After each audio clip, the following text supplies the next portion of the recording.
When you hear Mongol Empire, you immediately think of one man, Genghis Khan.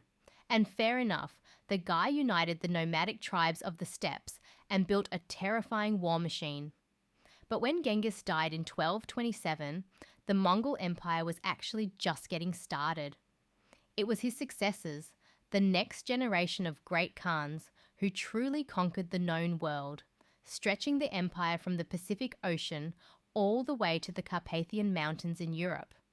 So, how did the successors of Genghis build, and ultimately break, the ultimate Eurasian superpower, laying the groundwork for future empires like the Mughals? Let's dive in. Act 1. Ögedei Khan, the charismatic expansionist. Genghis Khan's third son, Ögedei, officially took the reins in 1229. Ögedei was a physically big, jovial, and pragmatic guy.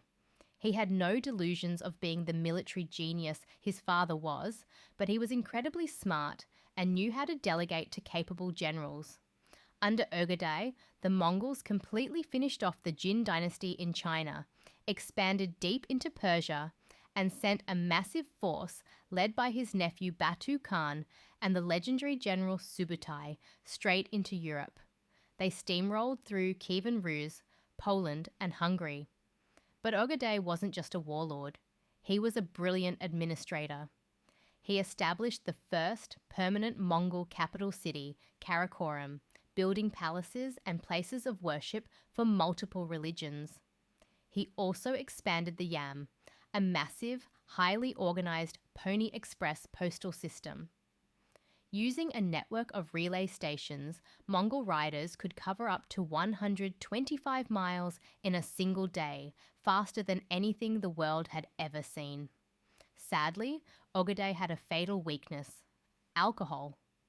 Despite his brother Chagatai appointing an official specifically to watch his drinking, Ögedei drank himself to death in December 1241. His sudden death actually forced the Mongol armies to halt their invasion of Europe and retreat so the commanders could return home to elect a new leader. Act 2. Möngke Khan, the administrator. After a few years of messy succession struggles and regencies, power shifted to Genghis Khan's grandson, Möngke, in 1251. Möngke was a serious, no-nonsense administrator. He cracked down on corrupt government spending, reformed the tax system, and launched a massive empire-wide census that took years to complete. But don't let the paperwork fool you. He was still a Mongol Khan with a thirst for conquest. Möngke sent his brother Hulagu to conquer the rest of the Middle East. This campaign resulted in the devastating siege of Baghdad in 1258, where the Mongols sacked the city and effectively destroyed the Abbasid Caliphate. Meanwhile, Möngke personally led forces into southern China, but died of a disease epidemic while on campaign in 1259. Act 3. Kublai Khan and the Pax Mongolica. Möngke's death triggered a massive civil war between two of his brothers, Arik Böke and Kublai. Kublai eventually won out, becoming the next great Khan. You probably know him as Kublai Khan.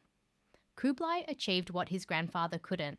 He conquered the rest of Song China and established the Yuan dynasty in 1271. This made the Mongols the first non-Chinese people to conquer all of China. He moved his capital to what is now modern-day Beijing and fully embraced the role of an emperor. Kublai built over 20,000 public schools, sponsored the arts and sciences, and greatly expanded the use of paper money throughout his realm. This era ushered in the Pax Mongolica, a period of unprecedented peace and connectivity across Eurasia. Because the Mongols heavily protected merchants and trade routes, the Silk Road flourished.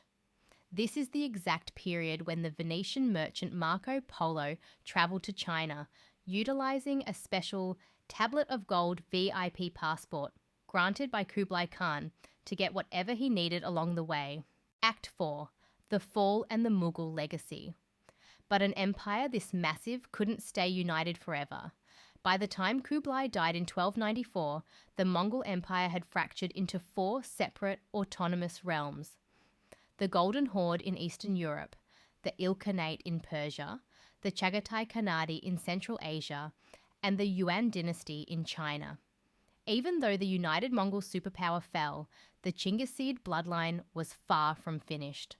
The descendants of the Khans continued to shape world history for centuries. In 1526, Babur, a direct descendant of both Genghis Khan and the Turco-Mongol conqueror Timur, swept into India and founded the mighty Mughal dynasty.